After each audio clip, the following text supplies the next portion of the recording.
सोनी, देखो तो मेरे सभी पेड़ों में लाल लाल सेब निकल आए हैं। मुझे तो इनको देखकर बहुत खुशी हो रही है।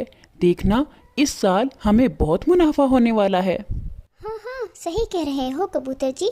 आप बस जल्दी से इन तमाम सेबों को तोड़कर बाजार में बेच दो ताकि हम जल्दी से बहुत ज़्यादा अमीर हो जाएं।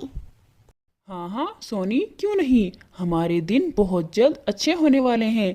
मैं इन तमाम सेबों को जल्द ही बाजार में बेचने जाऊंगा। और हाँ कबूतर जी, अभी थोड़ी देर पहले मेरे पास रानी कव्वी आई थी। मुझसे वो कुछ सेब उधार में मांग रही थी, बल्कि कह रही थी मुफ्त में ही दे दो। तो मैंने कहा कबूतर ने ये सेब मुफ्त में बांटने के लिए थोड़ी लगाए हैं, मैं तो नहीं दूंगी। अरे मेरी प्यारी सोनी, तुम्हारा दिल तो बहुत छोटा है। अगर वो कुछ सेब मांग भी रही थी तो तुम उसको दे देती।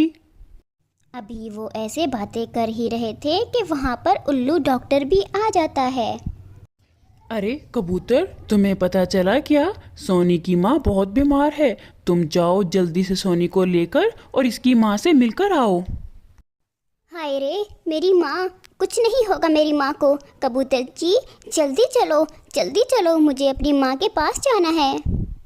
अरे हाँ हाँ सोनी, क्यों नहीं, हम अभी जाते हैं। लेकिन पहले मुझे मीनू चिड़िया के पास जाना होगा।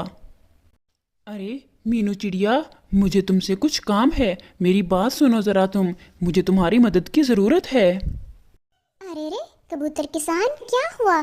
तुम इतने घबराए हुए क्यों हो? क्या हुआ है? अरे मीनू चिड़िया, ठीक तो कुछ भी नहीं। सोनी की माँ बहुत बीमार है और मैं सोनी को लेकर इसकी माँ के घर जा रहा हूँ। लेकिन मेरे सेबों का बाग, तुम्हें तो पता है ना कि मेरे सेब बहुत अच्छे पक रहे हैं। लेकिन मुझे डर है कि कोई पक्षी उनको चुरा ना ले।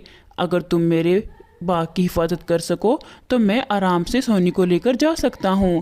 क्या तुम 3 दिनों के लिए मेरे बाग की हिफाजत कर लोगी? असल में मीनू चिड़िया, मुझे तुम पर भरोसा है क्योंकि तुम मेरी बहुत अच्छी दोस्त हो। बस फिर क्या था, कबूतर और सोनी वहाँ से चले जाते हैं।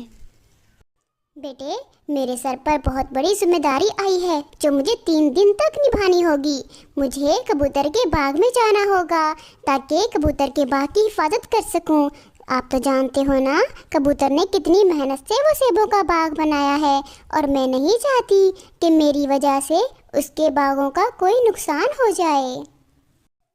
हाँ मम्मा, आपको मेरी वजह से परेशान होने की ज़रूरत नहीं है। मैं जानता हूँ आप इस वजह से परेशान हैं ना कि मुझे यहाँ पर अकेला छोड़कर जाना पड़ेगा। आप बिल्कुल भी टेंशन ना लें, मैं अपना ध्यान खुद रख लूँगा। बस फिर क्या था, मीनू चिड़िया अपने बेटे को घर में अकेला छोड़कर 3 दिनों के लिए कबूतर के बाग में चली जाती है। और दूसरी तरफ कालू कौवे को भी पता चल जाता है कि कबूतर सोनी को लेकर उसकी माँ के घर गया है और जिम्मेदारी मीनू चिड़िया को देकर गया है।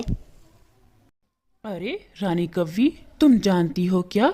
कबूतर सोनी को लेकर उसकी माँ के घर गया है। और तुम्हें याद होगा कि उसकी बीवी ने तुम्हें सेब देने से इनकार कर दिया था ना, और तुम्हारी कितनी बेइज्जती भी की थी।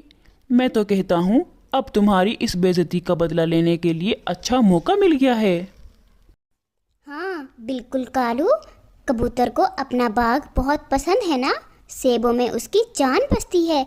हमें उन सेबों के साथ ही कुछ करना होगा ताकि कबूतर को अच्छे से सबक मिल जाए। रानी, कबूतर के बाग के सेब तो मुझे भी बहुत स्वादिष्ट लगते हैं। मैं तो खुद उनको खाना चाहता हूँ। इसीलिए तो कह रहा हूँ कि तुम अपना बदला भी ले लो ताकि मैं भी वो स्वादिष्ट सेब खा सकूँ। बल्कि मैं तो कहता हूँ हम एक दफ़ा ही इतने सेब वहाँ से तोड़ कर ले आते हैं कि हमें बार बार चोरी करने के लिए जाना ही ना पड़े। लेकिन कालू जी, मीनू चिड़िया का भी तो कुछ करना होगा। आपको पता है ना वो कितनी तेज है। उस चालाक का भी कुछ ना कुछ बंदोबस्त तो करना ही होगा, वरना वो हमें सेब चोरी नहीं करने देगी। और अगर मिट्टू महाराज को पता चल गया तो हमें कड़ी से कड़ी सजा भी मिल सकती है। और फिर कालू कौवा और रानी कव्वी मीनू चिड़िया के पास चले जाते हैं। अरे मीनू चिड़िया, तुम यहाँ कबूतर के बाग की देखभाल में मसरूफ हो और तुम्हारा नन्हा बेचारा मानो चिड़ा ऊपर से नीचे गिर गया है। उसको बहुत चोट आई है। अरे क्या, लेकिन कैसे? मैं अभी जाती हूँ। ये सब सुनने के बाद मीनू चिड़िया जल्दी से अपने घर की तरफ जाती है और दूसरी तरफ रानी कव्वी और कालू कौवा बहुत सारे सेबों को बोरियों में भर लेते हैं। अरे अरे रानी कव्वी, अब जल्दी करो, यहाँ से हमें चलना होगा इससे पहले कि मीनू वापस आ जाए। रानी कव्वी और कालू कौवा उन सेबों को बोरियों में भरकर वहाँ से लेकर भाग जाते हैं।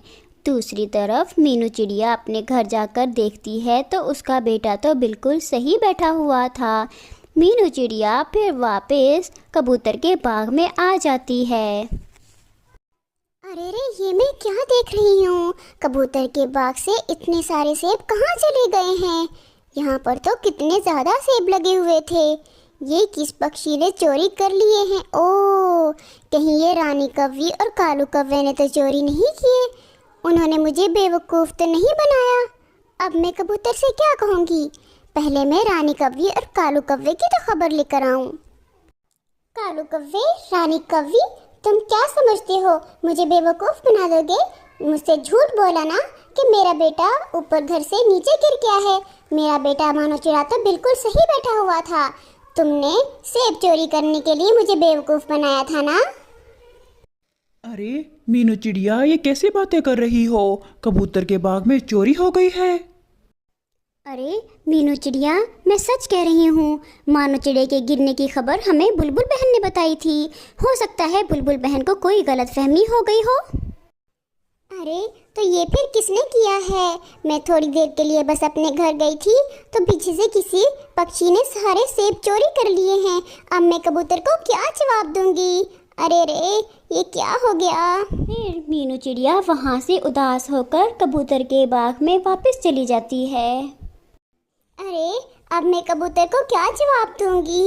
मेरे हाथों कबूतर का इतना नुकसान लिखा हुआ था। क्या इतना नुकसान कबूतर कैसे बर्दाश्त करेगा? मीनू चिड़िया ये सब सोचकर वहाँ बैठी परेशान हो ही रही थी कि वहाँ पर कबूतर भी आ जाता है। अरे कबूतर किसान, तुम तो पूरे 3 दिन के लिए गए थे ना? इतनी जल्दी वापस कैसे आ गए हो? अरे मीनू चिड़िया, सोनी की माँ चल बसी, बस इसी वजह से मैं सोनी को वहाँ छोड़कर वापस आ गया। कबूतर किसान मीनू चिड़िया से बातें कर रहा था और फिर उसकी नज़र अपने बाग पर पड़ती है। अपने बाग को देखकर तो वो हैरान ही हो जाता है। अरे रे मीनू चिड़िया, मुझे यहाँ से गए हुए सिर्फ एक ही दिन हुआ है ना? ये पेड़ तो भरे हुए थे सेबों से, ये सेब कहाँ चले गए? मीनू चिड़िया कबूतर को सारी बात बताने लगती है और फिर तभी वहाँ पर कालू कौवा भी आ जाता है। अरे कबूतर किसान, ये मीनू चिड़िया मुझे फंसाने के लिए झूठ बोल रही है। मैंने तुम्हारे बाग से कोई सेब चोरी नहीं किए। अगर फिर भी तुम्हें यकीन नहीं है तो मेरे घर की तलाशी ले सकते हो। एक सेब भी मेरे घर से मिल गया तो तुम जो कहोगे मैं वही करूँगा। अरे मीनू चिड़िया, ये मैं क्या सुन रहा हूँ? कहीं तुमने लालच में आकर खुद ही तो सारे सेब नहीं तोड़ लिए हैं? मुझे तो लगता है ये काम तुम्हारा ही है। लालच ने तुम्हें अंधा कर दिया था क्या? मेरे जाने के बाद मेरे ही बाग से सेब चुरा लिए तुमने। कबूतर किसान, ये कैसी बातें कर रहे हो? मैंने तो तुम्हारे बाग की हिफाजत की है और तुम मुझ पर ही इल्जाम लगा रहे हो। मैंने ऐसा कुछ भी नहीं किया है। मीनू चिड़िया बस करो, एक तो चोरी, ऊपर से सीना चोरी। अब जब तक तुम मेरे नुकसान को पूरा नहीं कर देती, तुम्हारा घर मेरे पास रहेगा। कबूतर किसान मानो चिड़े और उसकी मम्मा मीनू चिड़िया को घर से बाहर निकाल देता है और उनके घर पर कब्जा कर लेता है। अम्मा, कबूतर किसान ने कितना बुरा किया है ना हमारे साथ। हमें हमारे ही घर से बाहर निकाल दिया है। मानो मेरे बेटे, आपको परेशान होने की बिल्कुल भी ज़रूरत नहीं है, क्योंकि सच ज़्यादा देर तक छुप नहीं सकता। वो एक ना एक दिन ज़रूर सबके सामने आएगा। और फिर एक दिन कबूतर कालू कौवे के बेटे को कुछ सेब खाते हुए देखता है। अरे राजू कौवे, तुम्हारे पास ये सेब है ना? मुझे बहुत भूख लगी है, क्या मैं तुम्हारे साथ खा सकता हूँ? अरे जी जी, बिल्कुल बिल्कुल कबूतर अंकल, आप खा सकते हो। मेरे पास और भी बहुत ज़्यादा सेब हैं। मेरे पापा ने दिए हैं मुझे। मेरे पापा के पास बहुत ज़्यादा सेब रखे हुए हैं। अरे ये सेब तो बिल्कुल ऐसे ही हैं जैसे मेरे बाग के थे। मुझे तो लगता है ये मेरे ही बाग के सेब हैं। राजू बेटे, तुमने ये सेब कहाँ से लिए हैं? तुम्हारे पापा कहाँ से लेकर आए थे? कबूतर अंकल, ये तो मुझे नहीं पता मेरे पापा ये सेब कहाँ से लेकर आए हैं, लेकिन हमारे दूसरे घर में ऐसे बहुत ज़्यादा सेब रखे हुए हैं। राजू कौवे की बातें सुनकर कबूतर किसान समझ जाता है कि उसके बाग से चोरी कालू कौवे और रानी कौवी ने ही की थी। कबूतर किसान उल्लू सैनी को लेकर कालू कौवे के दूसरे घर में जाता है। मीनू चिड़िया भी वहाँ पर आ जाती है। कालू कव्वे, अब तुम्हें झूठ बोलने की बिल्कुल भी ज़रूरत नहीं है। तुमने ही मेरे बाग से सेब चोरी किए हैं ना? हमें तुम्हारे ही बेटे राजू ने सारी बात बता दी है। अरे अरे, तुम उस छोटे बच्चे की बात पर क्या यकीन कर रहे हो? मैंने तुम्हारे बाग से कोई सेब नहीं चोरी किया। कालू कौवा बहुत बुरे तरीके से फंस चुका था। अब वो मज़ीद झूठ बोलने के बजाय सबको सच बता देता है। उल्लू सैनिक कालू कौवे को मिट्ठू महाराज के पास ले जाता है और कबूतर मीनू चिड़िया से माफ़ी मांगकर उसको घर वापस कर देता है। मीनू चिड़िया, एक तो तुमने मेरे बाग की हिफाजत की और मैंने तुम पर ही इल्ज़ाम लगा दिया। मीनू चिड़िया, मुझे माफ़ कर दो प्लीज़, मुझे ऐसा नहीं करना चाहिए था। मीनू चिड़िया कबूतर किसान को माफ़ कर देती है और फिर सब कुछ ठीक हो जाता है।